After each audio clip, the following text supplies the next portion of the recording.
Yung pamangulo ko yung mangga guys. Yan, kitang-kita nyo naman oh. Sasaw po natin sa suka. Suka daw po. Ah, toyo pala. Mga bobo!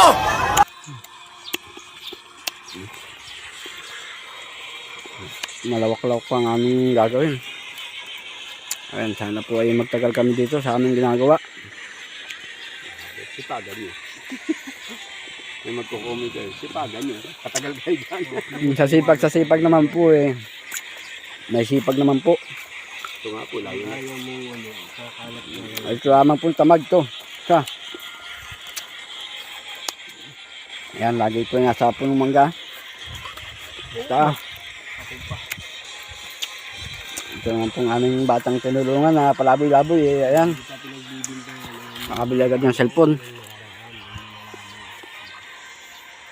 Ayan.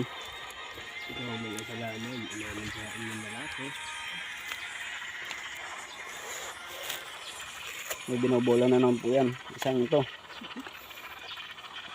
Isa na naman papatayin ito sa gutom ang kanyang bibiktimahin. Alam nyo guys, nalaman namin ng kwento ng buhay nitong batang to.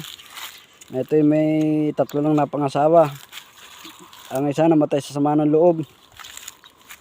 Ang isa po, ayun, ginutom. Ang sino man po ang babaeng makakakilala dito at nakakachat nito. Ayan po, mukha niya. Ano ko, isa po. Eh, wag po kayo magtiwala dyan. At kayo mangungusin lamang sa trabaho. Yan.